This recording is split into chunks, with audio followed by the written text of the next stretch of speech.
Sa ngalan ng Ama at ng Anak at ng Espiritu Santo. Amen.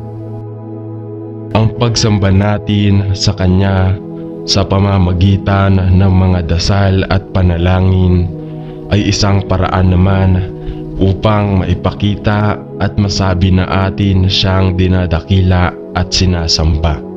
Ang ating pagluhod sa Kanyang harapan at pagyuko ay nangangahulugan lamang na tayo'y Kanyang isang alipin na nakahandang maglingkod sa Kanya.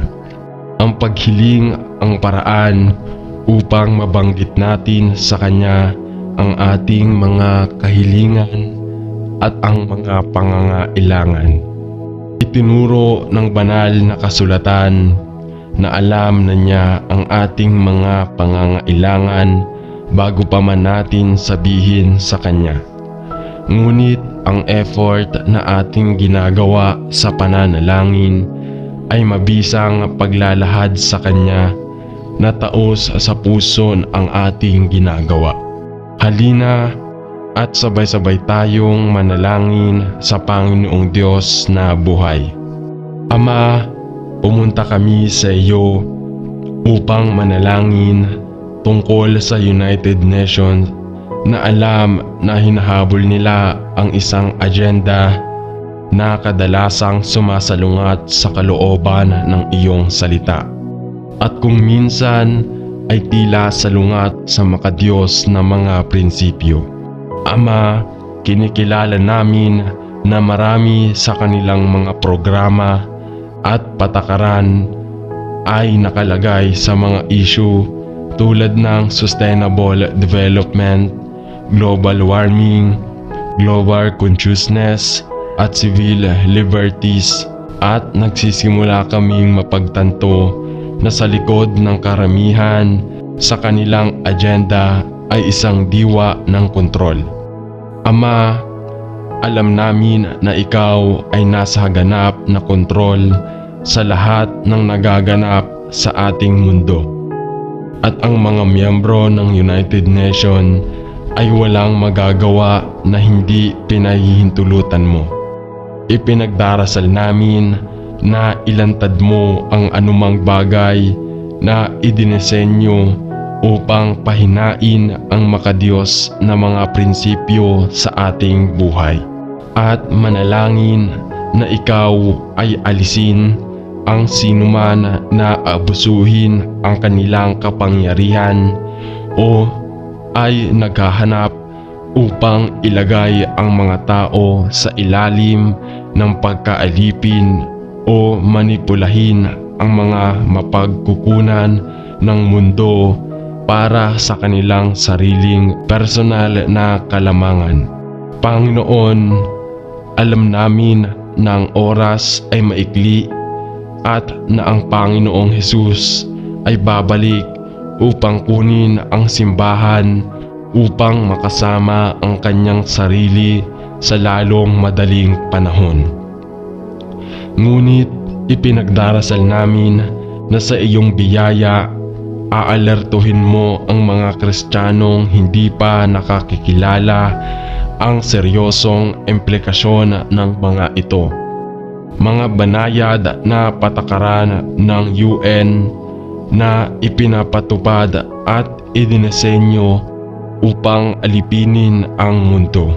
Alisin ang soberanya ng Estado at dalhin ang hubad na relihiyon ng Antikristo. Ama, ang mundo ay nangangailangan ng paghuhukom, ngunit kami ay nagsusumamo na sa iyong galit ay magpapakita ka ng awa. At ipinagdarasal namin na marami ang magsisi sa kanilang suporta sa UN at dumating upang iligtas ang pananampalataya kay Hesukristo na ating Panginoon at tagapagligtas, na bago pahuli ang lahat. Hinihiling namin ito sa pangalan ni Jesus. Amen. Mapagmahal na Ama, sa panahon na dumarami ang kaguluhan at lumalagong takot sa kung ano ang darating sa lupa. Dinadala namin sa harap mo ang mga pinuno ng iba't ibang bansa sa mundo at ipinagdarasal na sa iyong biyaya at awa ay mamamagitan ka at tumulong sa mga labis na nagdurusa sa napakaraming bansa.